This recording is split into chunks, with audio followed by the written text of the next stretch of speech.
kind of roll through a supplemental, more expansive chat about the landscape, both in origins and more contemporary versions of what this actually looks like and how people are interpreting it today. If we think about the purpose of landscape, however, I think, what would you say the purpose of painting a landscape would be in history?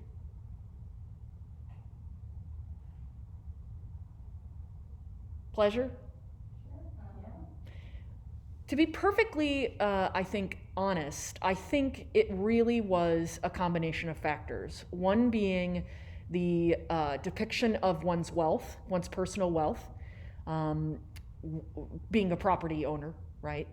But also, this is a sort of meditation on God's creation. Many of these paintings, especially in the 17th century, as they sort of became popularized by the Dutch, are really thinking about man's dominance over the landscape, but also God's willingness to provide through it. If we move further ahead in time and we're looking at maybe the British, I think we get a little bit more pastoral. John Constable is considered to be a romantic painter. And when I say romantic, I don't mean like roses and valentines and chocolates. What I actually mean is the romantic movement in painting was more than just a landscape. Oftentimes it was very dramatized paintings. So if you could possibly imagine a very dramatic landscape, the clouds rolling in, a pastoral scene of a boy drinking water from a stream, such as in this image. What we're thinking about is a high drama in landscape, but the Romantics were also painting images of like biblical or mythological scenes as well that were very, very dramatic. Sort of like the Thriller, the modern day equivalent to the Thriller. John Constable, in my opinion, even though he was a studio painter, I think he was one of the first plein air painters to really hit it out of the park. So this is a study that he did in the field, and plein air just simply means outside in the plein air. And then we have a studio painting, right, which I showed right before. So you see the extensive sort of commitment. It's very tightly composed. There's not a twig out of place. Whereas if we think about the responsiveness of actually seeing something in situ and responding to it, there's an immediacy that is required of someone making a plein air painting. You got to stand there in the wind, in the cold, and it might rain on you, and the colors are going to change in about a half an hour, and so you have to work swiftly and economically. And I think that John Constable really did sort of open up the possibilities for outside of the studio painting in a way that really shined as an epic romantic painter that still has a lot of influence today. This easily could have been done and shown in a gallery today, right? But what most particularly excites me about John Constable's painting, if you do a Google search on him, are his sky paintings. Just imagine trying to capture a sky very, very quickly. Heavily influential in the Romantic movement and really quintessential in definition is J.M.W. Turner. And Turner was also a kind of painter of skies. He really did straddle the line between abstraction and representation. What you see here is a shipwreck. And he actually painted historic events. He was fascinated by the sea, fascinated by marine life, the marine world in general, ships, etc. And so what he's painting here is the sort of drama and intense moment of this vast ocean swallowing up these people. But really, it is a landscape in and of itself. The people really are supplemental and secondary to this amazingly beautiful sunset, where a ship just happens to be going down. On the American side, we have the Hudson River Valley School in Hudson, New York, in origin, starting to complete starting a movement called the Sublime. And the Sublime was kind of kicked off, actually, believe it or not, in Germany, but it was highly influenced, it influenced the American painters of the Northeast. And so what we have is a style of painting that is meant to be kind of romantic. However, America is very different in, versus Europe. There's this saying that, you can't step anywhere in Europe without standing on the grave of 300 men, right? In America, what we have is manifest destiny going on at the time. We have the untapped resources, vast, vast landscape that's never been touched. Imagine landing on Plymouth Rock and looking out at trees, hundreds and hundreds of miles as far as the eye could see. And it's your job to settle there. It's incredibly frightening. And so the sublime landscape was meant to be both a reflection of God's creation, but also the sort of smallness of mankind in relationship to this enormity that is nature. So what we have here is a Frederick Church painting. He was an American, wealthy already, but decided to be a painter and got really good at it. We also have a shipwreck here. You see the little mast in the forehead, and then a glacier floating by. And he really did go out into the field. He went out into the Antarctic. He went out into South America, and he's hauling around gigantic paintings, digging holes, putting his easel in it, and painting this 6-foot painting of this thing in situ. Did he paint this from direct observation, this gigantic painting? Probably not. It's probably a series of studies, but nevertheless, this is actually what, really kind of started this movement of plein air painting as it's transcribed in the studio. Another Frederick Church that became very, very famous. These paintings did tour the world. Most British, so like Queen Victoria and Albert, I believe it was Queen Victoria, these are how people across the world experienced the Americas, just through these paintings. And so they did tour the world. This, of course, being Niagara Falls, if you've ever seen Niagara Falls. And it was considered to be a perspective of Niagara Falls that had never been done before. It was not about the fall itself. It was actually about being immersed. So this is from the Canada side looking across. So you're almost in the falls yourself, which was a very different approach to landscape. There's nothing contrived about this. It's not perfectly ordered. It is absolutely chaotic and wonderful at the same time. But you see what I mean now by frightening. So when you hear the word sublime, you're thinking about what it actually is to be in this state, in this space. This is probably my all-time favorite top 10 paintings right here, which was Caspar David Friedrich's iceberg, breaking. I think it's an absolute marvel of both naturalism and abstraction as well. This is an incredible composition, beautifully painted. And like I said, he was sort of the one to start sublime landscape painting, and he's a German, so he was living and working in Germany at the time. In the 19th century, we move forward to the Post-Impressionists.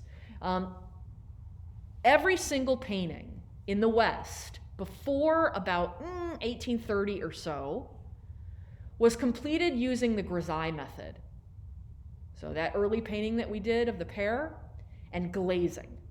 So a grisaille was done, glazing would have taken place over a long period of time, it would have taken forever to dry, and that would have been for a number of reasons, but it really has beautiful luminosity.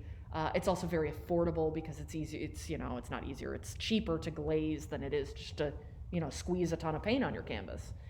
Now, in about 1830 there, give or take, we have manufacturers in Europe starting to produce paint in the tube.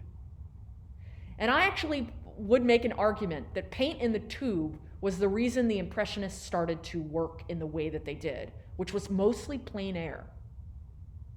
Because now they could go out into the field, and rather than rely on color men to procure their colors, rather than rely on assistants to grind them, and a whole studio of people just slogging and producing these paints, they could just squeeze it right out onto a palette and move out into the sun and make a painting.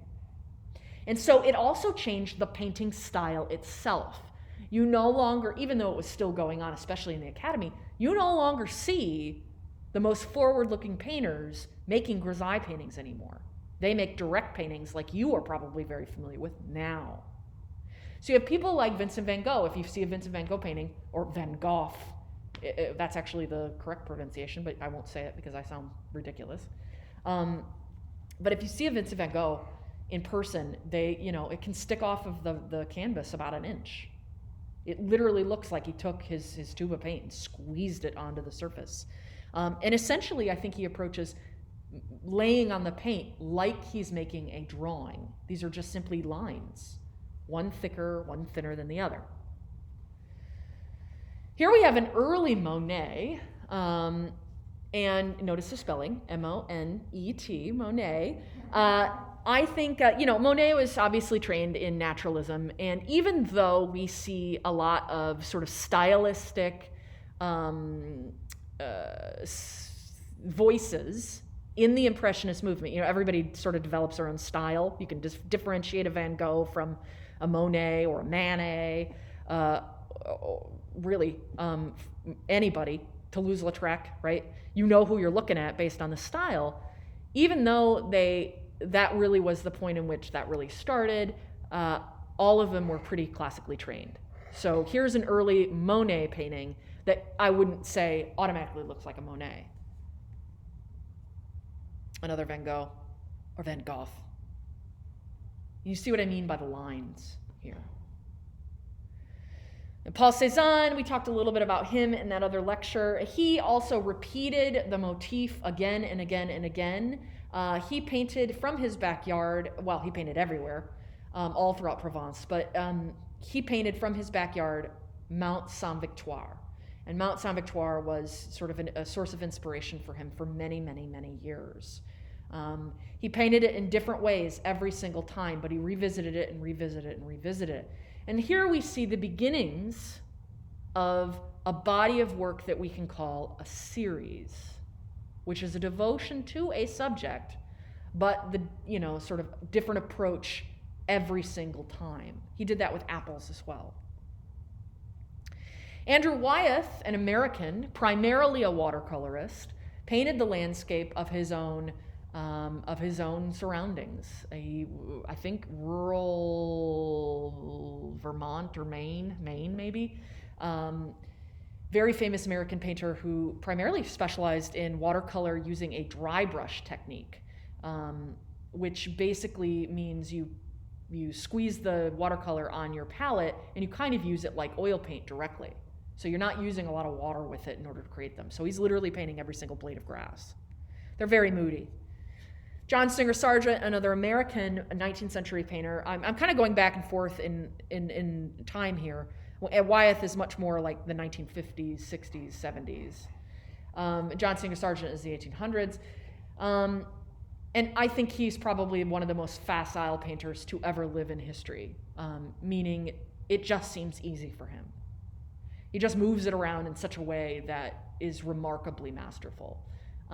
He is known for being probably the best watercolorist to ever walk this earth, but he made some absolutely stunning, beautiful landscapes. I want you to notice the purple in the background, and I want you to notice how purple the shadows are from the very yellow fence.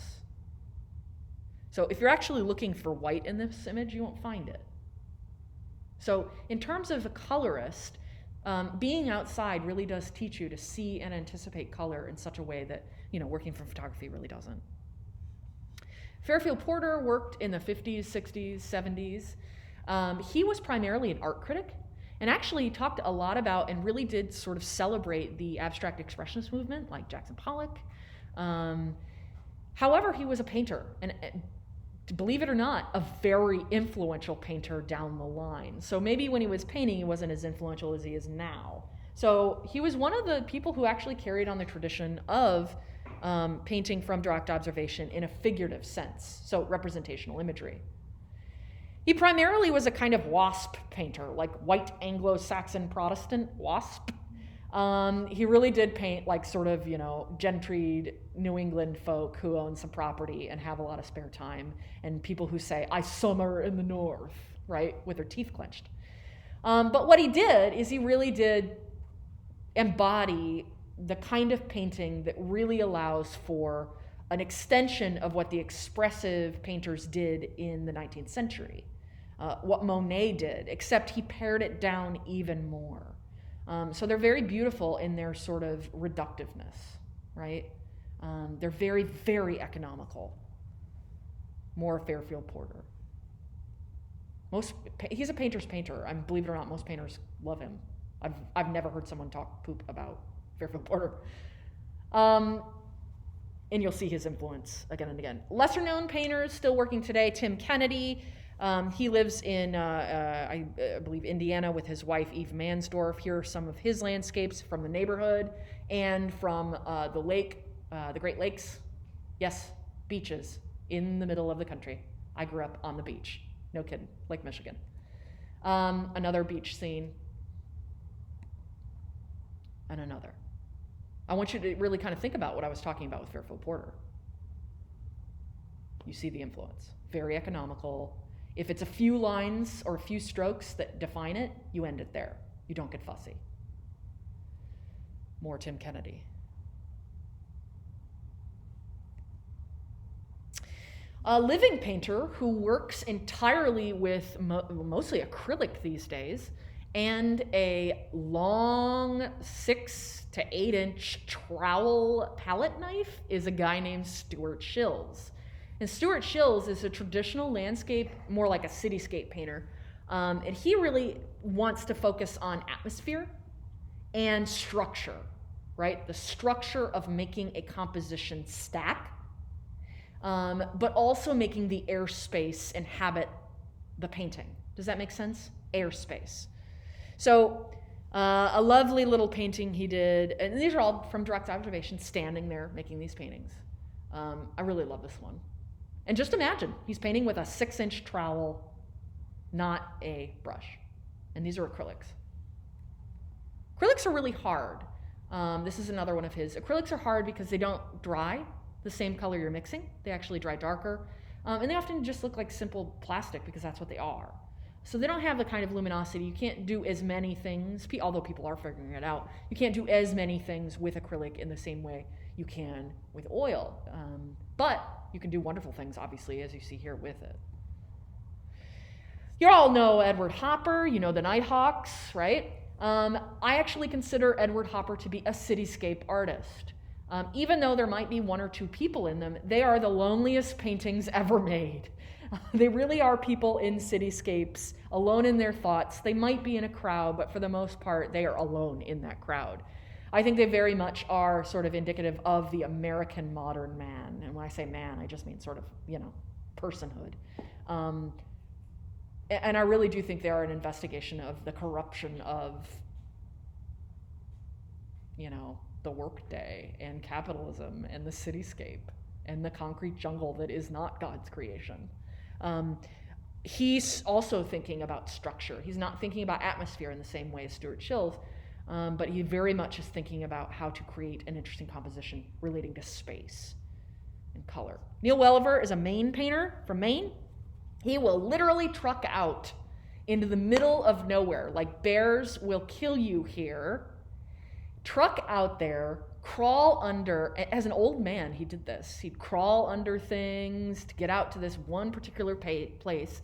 He would work from direct observation, creating a very, very small study, or a variety of small studies if he's going to make a large painting, truck him back to the studio, and then only work from those studies. He never worked from photography, and he worked painstakingly slow.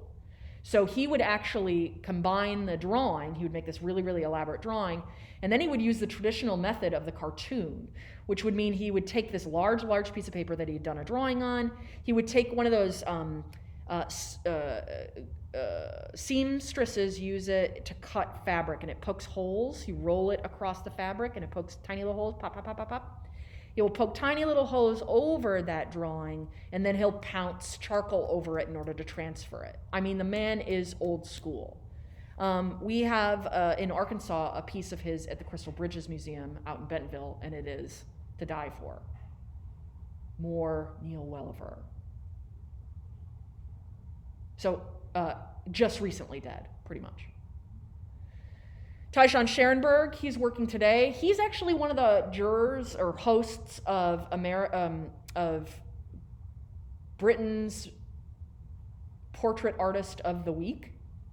It's a great show on, you could find it on YouTube and watch it. It's basically like a competitive portrait show. They also do a landscape one as well. He's primarily a portrait artist, a figurative artist, but he does these really great atmospheric, expressive landscapes as well. I think they're all done for photography. I don't think he works from direct observation at all, but maybe with a model. Rackstraw Downs, I'm going to ask that you watch a video that I post. It's an Art21. You should really get familiar with Art21. Rackstraw Downs works from direct observation. He's a very elderly man at this point. He will travel out to all these places way out there and work seasonally at the same spot until these are done. And they're not that big, but what they really are not necessarily landscapes that are about God's creation and the beauty of a landscape. It really is about man's effect on the landscape. So you cannot look at one of his paintings without actually being very reminded that we inhabit this space and we will have an effect on it. More Rackstraw Downs. So fences, signage, things like that. We go back in time, we think about Van Gogh's influence on a movement that really did kind of embrace a sort of Japanese aesthetic. So in the 19th century, all the rage was collecting Japanese woodblock prints. And Japan had opened up its borders and allowed for Europeans to trade with them. And so the thing that came back was their art and their culture. And so what happened was this influence of flatness and pattern started to really affect the way artists interpreted observational paintings. So over to the left there, you see Edward Vuillard. Edward Vuillard came directly after Van Gogh, or Van Gogh, and you see that they're both very influenced from Japanese woodblock prints in flatness, in repetition of pattern, in this sort of lack of space, right? You're not looking at atmosphere. You're not trying to render air or depth. Do you see what I'm talking about? Diego Rivera on the left. Yes, he is the Mexican muralist artist who is married to Frida Kahlo. I think that's a beautiful painting, and so I included it. The guy on the right, I have no idea who that is. Akseli Gallen-Kallela. But there's a lot of landscape painting in a tradition of the Russians that comes from this sort of, they never really moved out of the realist movement because of communism. And communism used realism as a means to sell their ideas. And so really, honestly, the traditional veins of working really never left Russia, and they're still alive and well today. So if you want to get traditionally trained, you can get it in Russia. You can get it here too. I don't advise you to, become an expat or anything, but contemporary painters of the cityscape really do sort of investigate the things that we just normally walk over and not think about, the banality of the everyday, a mud puddle, a tree shadow. But they really do focus on the exact same things that we did before in terms of the design structure of a composition. One of my favorites is Stanley Lewis. He really uses sort of like really thick, dense approach to painting.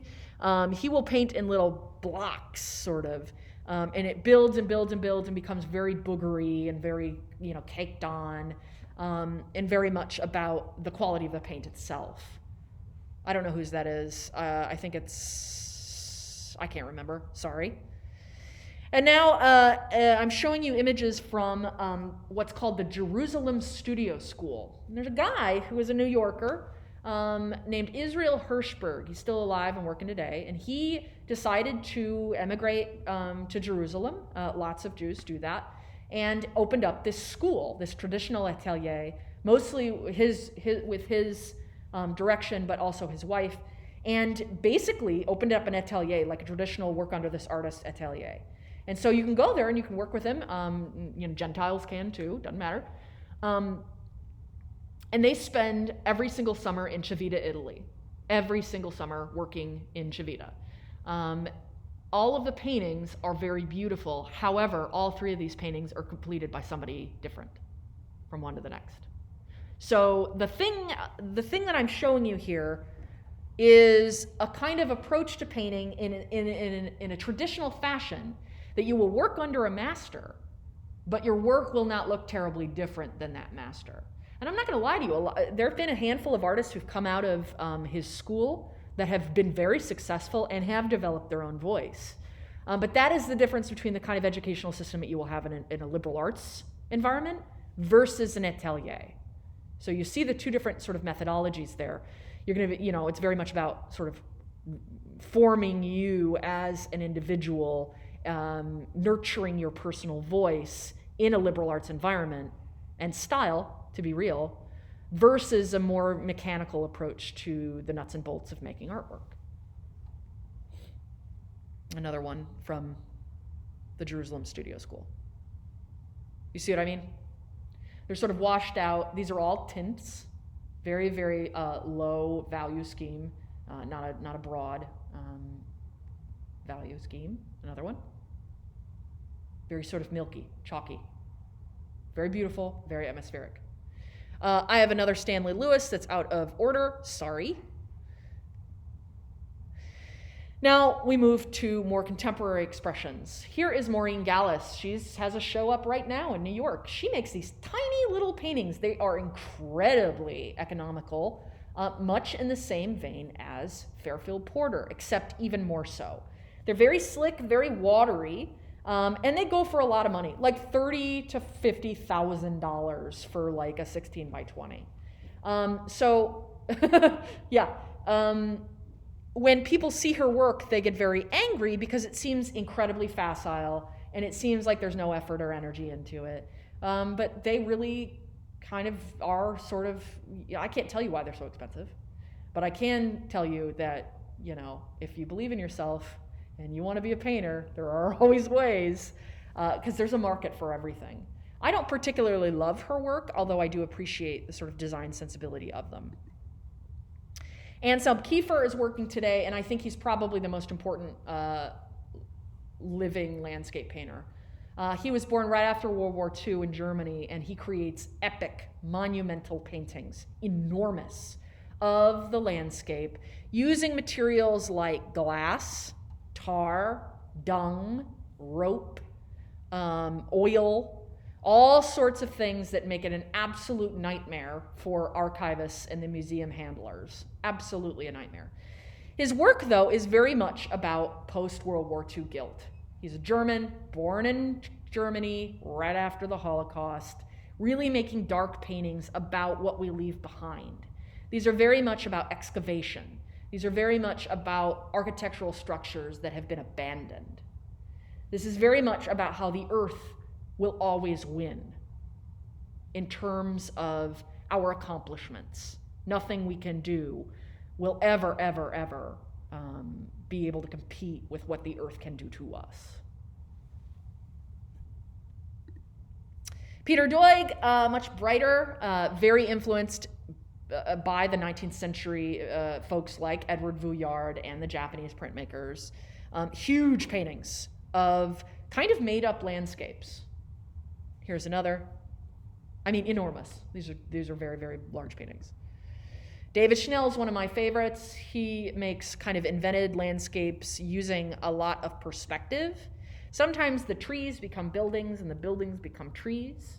Everything seems to look like a hallway. It's sort of a sci-fi representation of the landscape itself. Eric Aho, A-H-O, sorry I don't have his name on here, Eric Aho, really is a sort of really expressive impressionist painter of the landscape. Many of his feel made up as well.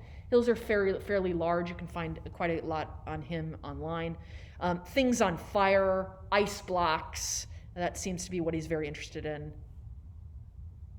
This is a lot out of order, sorry.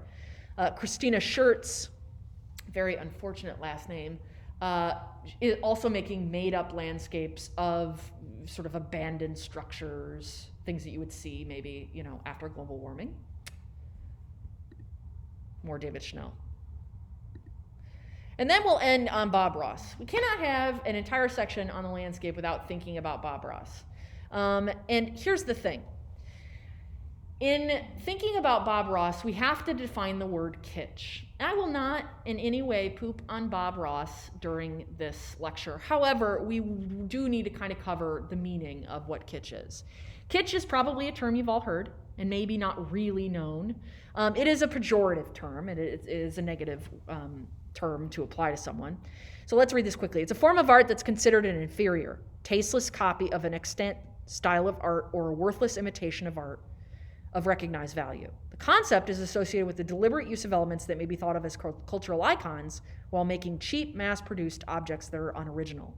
Kitsch also refers to the type of art that are aesthetically deficient, whether or not being sentimental, glamorous, theatrical, or creative, and that make creative gestures which merely imitate the superficial appearances of art through repeated conventions and formulae. Excessive sentimentality often is associated with the term. Now, two things. Mass production and sentimentality, glamour, theater, or, nostalgia. I actually think that kitsch really is about nostalgia. And a lot of postmodern contemporary artists are dealing with those concepts. You can't deal with pop art without dealing with kitsch, Jeff Koons being one of them. So it's the difference between kitsch and the postmodern, I think, is an unself-consciousness. I don't think that Bob Ross knew that he was making impossible landscapes that are only built in the imagination, that are only of a pure world that existed in your fondest childhood memories. This kind of beauty can exist in the world, but he produced them ad nauseum. Every one of them looks the same, and he did them again and again and again and again. That lovely man made the world better by producing kitsch. He made the world better by producing kitsch, in my opinion, because what he was doing was he was enabling people at home to take up the practice of painting. To take up the practice of painting as a serious endeavor, but simply as an entree into pleasure. And from that pleasure, one could build a life from that. One could do a deep dive into the study of it. But people were painting at home because of Bob Ross. And the more art we have in the world, the better it makes the world.